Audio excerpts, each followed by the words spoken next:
ओम नमो भगवते वासुदेवाय नमः। ओम नमो भगवते वासुदेवाय नमः। ओम नमो भगवते वासुदेवाय नमः। श्री सुखदेव जी इस प्रकार कह रहे थे कि उस सभा में बीचों बीच प्रहलाद, बलि, उद्धव और अर्जुन आदि पार्षदों के सहित साक्षात श्री हरि प्रकट हो गए। क्या कह रहे थे सुखदेव जी? यह बोल रहे थे कि श्रीमद् भागवत महापुराण जो है कैलाश धाम में, बैकुंठ धाम में, सत्यलोक में अर्थात जहाँ पे ब्रह्मा विष्णु महेश निवास करते हैं वहाँ पर भी उपलब्ध नहीं है। स्वर्ग लोक की बात ही क्या कहे। तो श्रीमद् भागवत महापुराण पृथ्वी के अलावा और कहीं भी उपलब्ध नहीं है। इसलिए इसको मत छोड़ो, मत छोड़ो, मत छोड़ो। माँ मुंचत, माँ मुंचत करहिचित, कभी भी इसको छोड़ना नहीं चाहिए। स्वर्गे सत्य च कैलाशे वैकुंठे नास्त्ययम् रसा, यह रस श्रीमद् भागवत महापुराण का रस कहीं भी उपलब्ध नहीं है, तो इसको कभी भी नहीं छोड़ना चाहिए। इसीलिए सुखदेव जी बता रहे थे नारद जी को श्रीमद् भागवत पुराण की महिमा।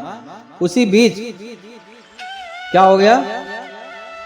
अर्जुन जी, भक्त प्रहलाद जी, बलि जी सब लोग वहां पर उपलब्ध हो गए।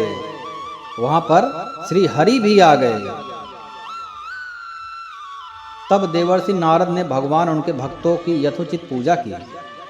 यहाँ पर सब कुछ श्री नारद जी को सनकाद ऋषि श्रीमद् भागवत महापुराण सुना रहे हैं और उसके पहले उसका महात्म्य बता रहे हैं कि यह कितना ही महत्वपूर्ण है, इसकी तुलना में कुछ भी नहीं है। स्वयं ब्रह्मा ने भी तराजू तौलकर देखा, मुक्ति के जितने भी साधन हैं सब श्रीमद् भागवत महापुराण की तुलना में सब निम्न पड़ गए। तो देवर्षि नारद ने सबकी की पूजा। उसके बाद भगवान को प्रसन्न देकर के देवर्षि ने उन्हें एक विशाल सिंहासन पर बैठा दिया। सब लोग उनके सामने कीर्तन करने लगे। भगवान स्वयं बैकुंठ धाम छोड़ करके क्यों आए? क्योंकि बैकुंठ में श्रीमद् भागवत महापुराण का रस, भागवत महापुराण का जो प्रवचन है यह उपलब्ध ही नहीं है। और महादेव भोलेनाथ जी आते हैं क्योंकि वहाँ पर कैलाश धाम में भी यह उपलब्ध नहीं है। तो सब लोग कीर्तन करने लगे और उस कीर्तन को देखने के लिए श्री पार्वती जी के सहित महादेव और ब्रह्मा जी भी आ गए। अभी हम लोग बात कर रहे थे कि सत्यलोक अर्थात ब्रह्मा जी का निवास स्थान, कैलाश लोक अर्थात महादेव जी का निवास स्थान, बैकुंठ धाम अर्थात श्री लक्ष्मी नारायण का निवास स्थान, कहीं भी श्रीमद् भागवत महापुराण का संभव ही नहीं है। भागवत महापुराण का जो कथा यज्ञ है ये पृथ्वी लोक पर ही संभव है। इसलिए सब लोग अपना अपना आसन, अपना अपना स्थान छोड़ करके पृथ्वी लोक पर पधारे। दिष्टवा प्रसन्नम महादासने हरिम ते चक्रिते कीर्तम मग्र तदा भवो भवान्या कमला सनस्तु तत्रागमन कीर्तन दर्शनाय प्रहलादस्तालधारी तरगलितया चोद्ध्वः कास्यं धारी वीणाधारी सुरर्षि स्वकुशलतया राजकीर्तार्जुनो भूत इंद्रो वादिन मृदंगा जय जय शुक्राह। अर्थात सब जगह कीर्तन होने लगा क्योंकि स्वयं ब्रह्मा विष्णु महेश जी आ गए, उनके पार्षद आ गए और परम भक्त प्रहलाद, बलि जी, उद्धव जी, अर्जुन जी सब लोग आ गए। तो भजन कीर्तन प्रारंभ हो गया और प्रहलाद जी तो चंचलगत फुर्तीले होने के कारण करताल बजाने लगे और उद्धव जी क्या करने लगे? झांझे उठा ली, बजाना प्रारंभ कर दिए। और देवर्षि नारद जी के हाथ में तो बीड़ा रहती है, उनको कुछ उठाने की आवश्यकता नहीं है, बजाना प्रारंभ कर दिए। और अर्जुन राग अलापने लगे, अर्जुन तो भजन गाने लगे। इंद्र ने मृदंग बजाना प्रारंभ कर दिया और सनकादि बीच बीच में जय घोष करने लगे, जय ओ जय ओ।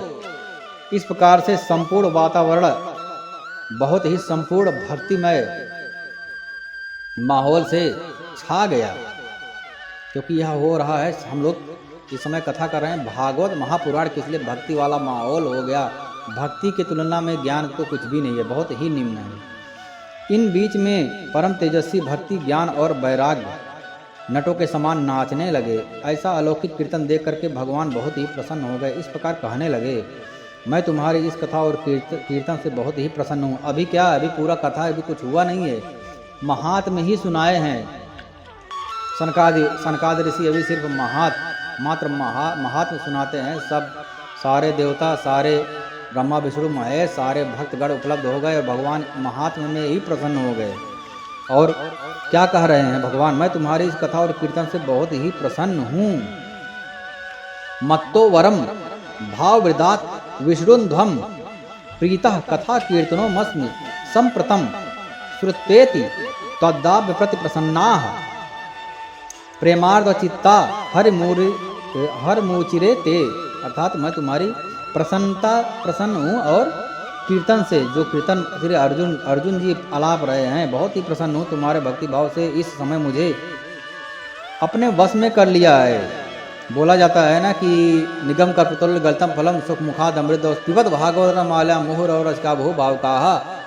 भगवान जो है जब किसी के हृदय में एक भी श्लोक या भागवत का चिंतन ही होता है तो उसके हृदय में भगवान सद्दो हृदय वृद्धि भी सुसुस्वित तक्षणात्, उसके हृदय में भगवान बंदी बन जाते हैं। जैसे उसको भागवत का चिंतन ही हुआ कि भागवत हो रहा है या फिर भागवत सुनना है या भागवत का एक श्लोक भी, कुछ भी भागवत भक्ति के बारे में चिंतन हुआ तो भगवान उस प्राणी के हृदय में बंदी हो जाते हैं। वही यह बोल रहे हैं कि वश में कर लेता है वह प्राणी भागवत के चिंतन मात्र से। तो वश में कर लिया, तुम सबने मुझे वश में कर लिया था, तुम लोग मुझसे वरदान मांगो। भगवान के यह वचन सुन करके सब लोग बड़े ही प्रसन्न हो गए और प्रेमार्ध चित्त से भगवान से कहने लगे, भगवान हमारी यह अभिलाषा है कि भविष्य में भी जहाँ कहीं सप्ताह कथा हो, जहाँ कहीं भी सप्ताह कथा हो, वहाँ आप इन पार्षदों के सहित अवश्य पधारे। नागाह गाथा सुचा सर्व भक्तय रे भी स्वया भाव्यमिति प्रयत्नात् मनोरथो अयम परिपूरणीया अस्ततेति चोक्तांध धीयताच्युता। आप अपने पार्षदों सहित पधारे। तो हमको ऐसा भाव करना चाहिए, जहाँ कहीं भी श्रीमद् भागवत महापुराण का कथा यज्ञ हो रहा है, हमको इस प्रकार से भाव करना चाहिए कि यहाँ पर भगवान नारायण स्वयं अपने पार्षदों के सहित पधारे हुए हैं। हमारा भाव इस तरीके से होना चाहिए। और उनके साथ साथ अर्जुन, प्रहलाद, जितने भी पार्षद हैं, जितने भी भक्त हैं, सब लोग पधारे हुए हैं और ब्रह्मा विष्णु महेश भी पधारे हुए हैं। साथ में सरस्वती माता जी, लक्ष्मी माता जी और पार्वती माता जी भी पधारी हुई हैं। हमको इस तरीके से भाव करना चाहिए। हनुमान जी पधारे हुए हैं। तो भक्ति वाला माहौल अपने आप ही बन जाएगा। स्वयं देवता ब्रह्मा विष्णु महेश तुम्हारे सामने प्रस्तुत हैं, तो कोई भी वक्ता हो या श्रोता हो, उसको भूख प्यास की कहाँ सुधि रहेगी। तो हमको इस प्रकार से भाव करके तन मन धन लगा करके सुनना चाहिए। और यहाँ पर भगवान से वरदान मांगा गया है कि जहाँ कहीं भी सप्ताह यज्ञ का प्रारंभ हो रहा है, सप्ताह यज्ञ हो रहा है, वहाँ पर आप अपने पार्षदों के सहित जरूर पधारिए, हमारा यही मनोरथ पूर्ण कीजिए। भगवान ने कहा तथास्तु। भगवान कह करके अंतर ध्यान हो गए। तो हमको ऐसा ही भाव करना चाहिए। इसके पश्चात नारद जी ने भगवान तथा उनके पार्षदों के चरणों को लक्ष्य करके प्रणाम किया और फिर सुखदेव जी आदि तपस्वियों को भी प्रणाम किया। कथामृत का पान करने से सब लोगों को बड़ा ही आनंद हुआ। उनका सारा मोह जो है नष्ट हो गया। श्रीमद् भागवत महापुराण का उद्देश्य यही है कि आपको माया से मोह जो मोह है, स्त्री धन संपत्ति शरीर से भी जो मोह है वह नष्ट हो जाता है। इसीलिए परीक्षित जी को सुनाया जा रहा है श्रीमद् भागवत महापुराण, क्योंकि 7 दिन में उनकी मृत्यु होनी है। तो जो उनका मोह है उनके पुत्र के प्रति, स्त्री के प्रति, धन के प्रति, साम्राज्य के प्रति, सोना चांदी के प्रति और शरीर के प्रति, वह मोह समाप्त हो जाए। और क्या एको अहम बहुशामा भगवान का है, भगवान एक हैं, वहाँ से अनेक अपनी इच्छा अनुसार अनेक भागों में बट गए, अनेक रूपों में बट गए, अनेक